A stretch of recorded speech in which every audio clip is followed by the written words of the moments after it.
Assalamualaikum warahmatullahi wabarakatuh.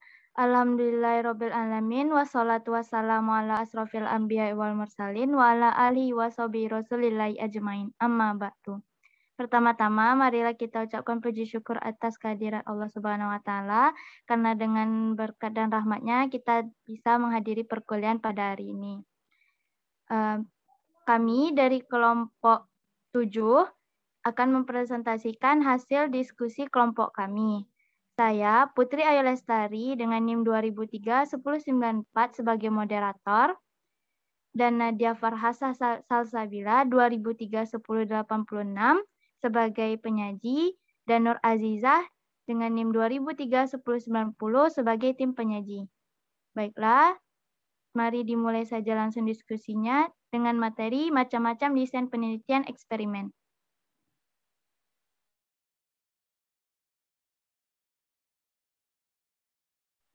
Untuk pertanyaan pertama, akan dibacakan oleh Nadia. Kepada Nadia dipersilakan. Terima kasih kepada Putri.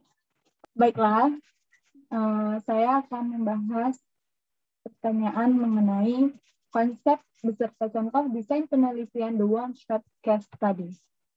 Baiklah, saya akan membahas soal pertama, yakni jelaskanlah konsep beserta contoh desain penelitian The One-Shot Case Study. Dengan solusi atau jawaban, yakni model desain penelitian ini adalah terdapat suatu kelompok diberi treatment atau perlakuan dan selanjutnya diobservasi hasilnya. Treatment di sini sebagai variabel independen dan hasil adalah sebagai variabel dependen. Contoh, pengaruh alat kerja baru diklat atau ditandai dengan X terhadap produktivitas kerja karyawan ditandai dengan O.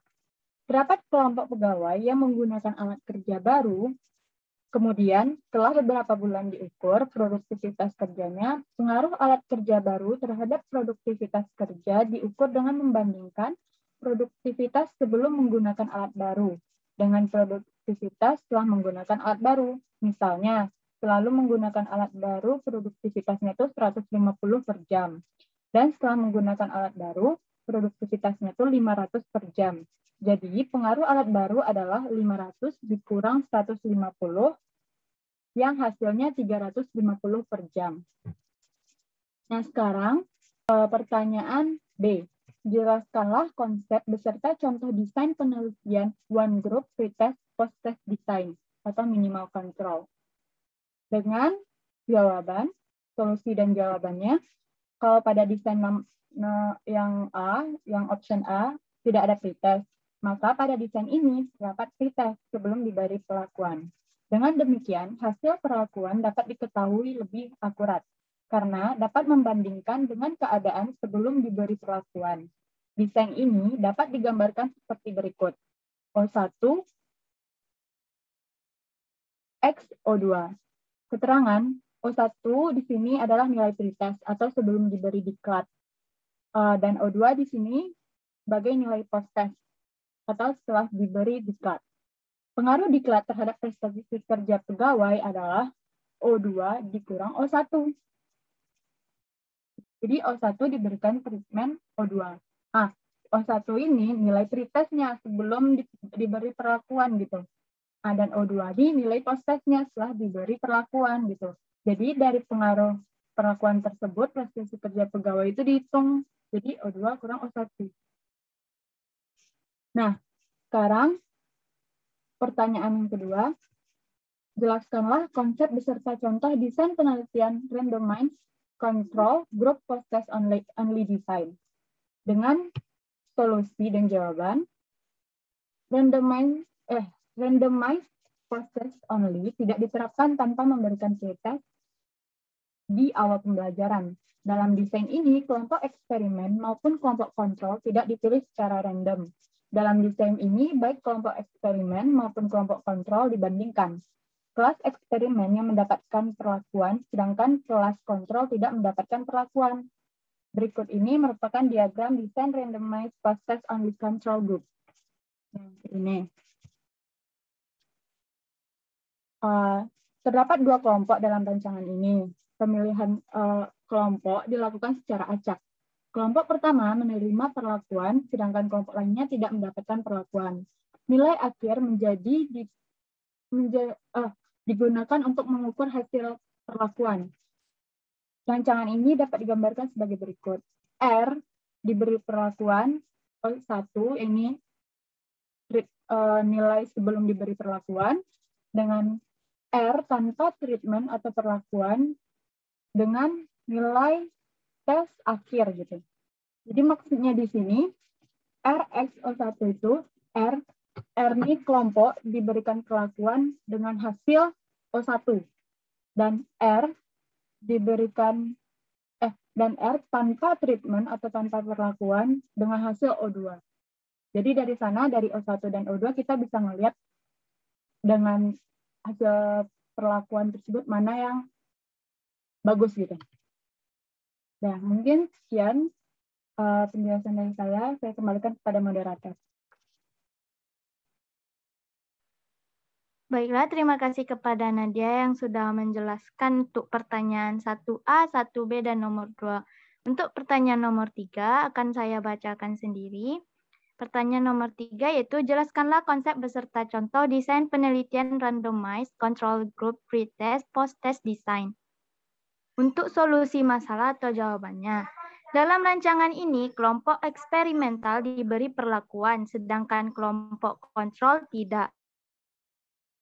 Pada kedua kelompok diawali dengan prates, dan setelah pemberian perlakuan diadakan pengukuran kembali atau bisa dibilang pasca tes. Subjek yang dipilih pada rancangan penelitian ini menggunakan teknik acak. Desain ini merupakan yang paling efektif dalam istilah penunjukan hubungan sebab akibat, tetapi yang juga paling sulit dilakukan. Skema model ini dapat dilihat pada tabel seperti itu. R ini kelompok itu dibagi menjadi eksperimen dengan eksperimental dan kontrol.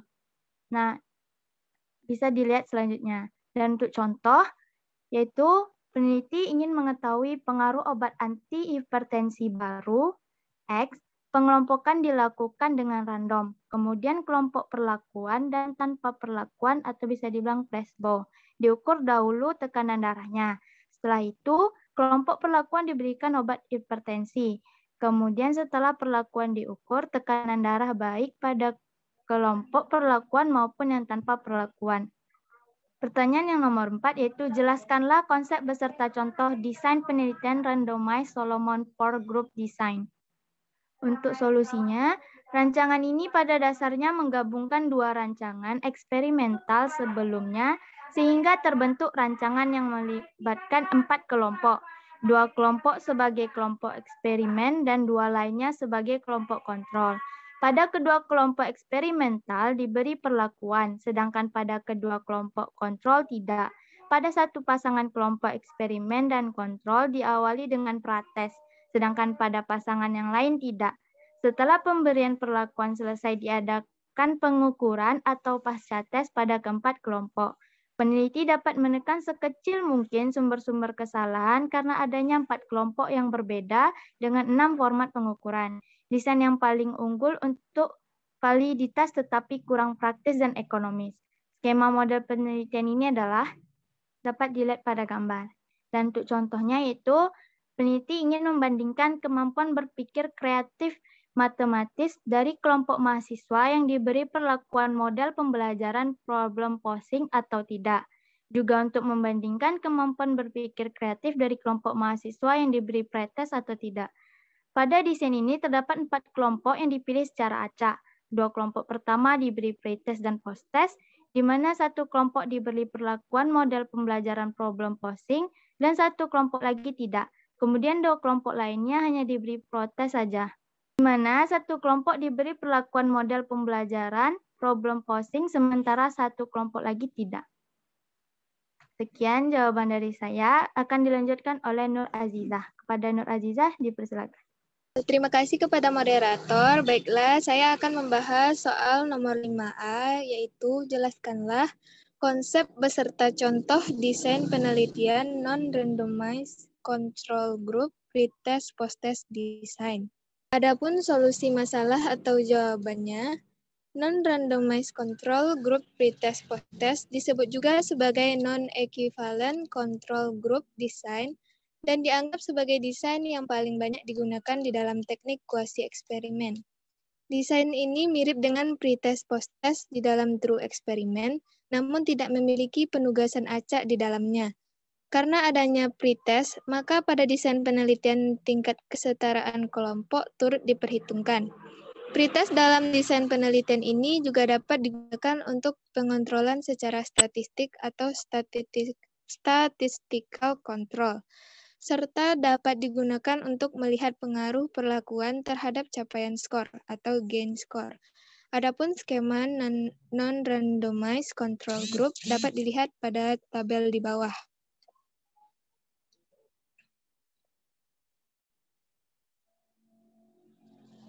Hal yang penting diperhatikan di dalam desain ini adalah jika posttest yang dilakukan ternyata tidak berpengaruh kepada subjek eksperimen akibat adanya pengaruh dari pretest sebelumnya. Sebab hasil posttest bisa jadi hanya merupakan pengaruh akibat dari adanya pretest. Misalnya, jika di dalam pretest terdapat pertanyaan, apakah Anda sering membaca harian Kompas?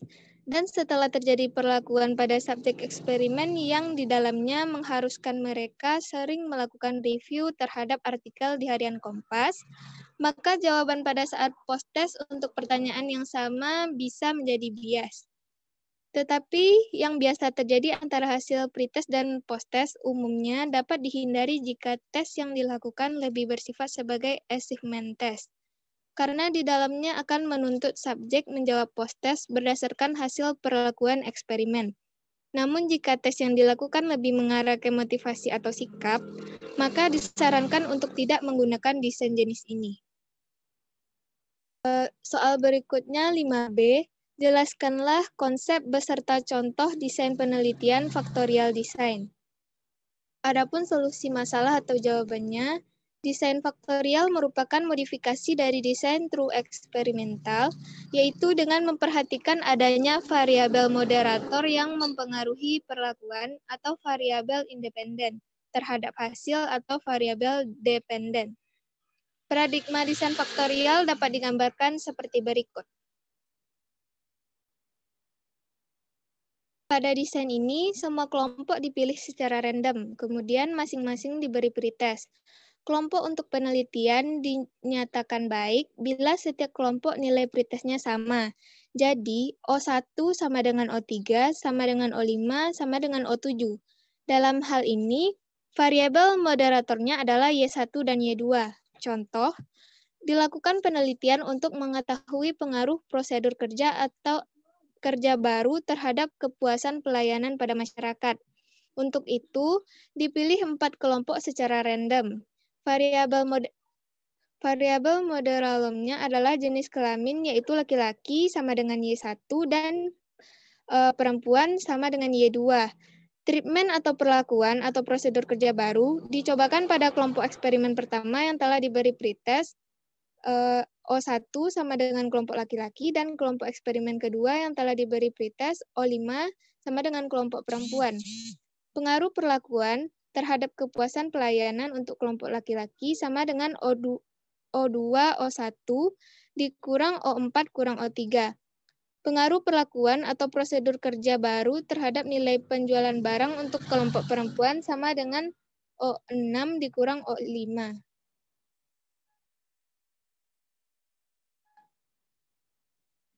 Bila terdapat perbedaan pengaruh prosedur kerja baru terhadap kepuasan masyarakat antara kelompok kerja pria dan wanita, maka penyebab utamanya adalah bukan karena treatment yang diberikan atau karena treatment yang diberikan sama, tetapi karena adanya variabel moderator yang dalam hal ini adalah jenis kelamin.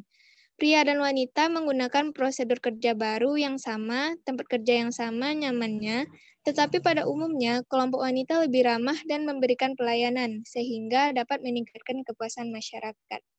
Sekian, terima kasih. Saya kembalikan kepada moderator. Baiklah, terima kasih kepada Azizah. Sekian hasil diskusi dari kelompok kami. Apabila ada kesalahan dalam penyampaian kata-kata, kami mohon maaf dan saya akhiri dengan wabillahi taufiq wal hidayah. Wassalamualaikum warahmatullahi wabarakatuh.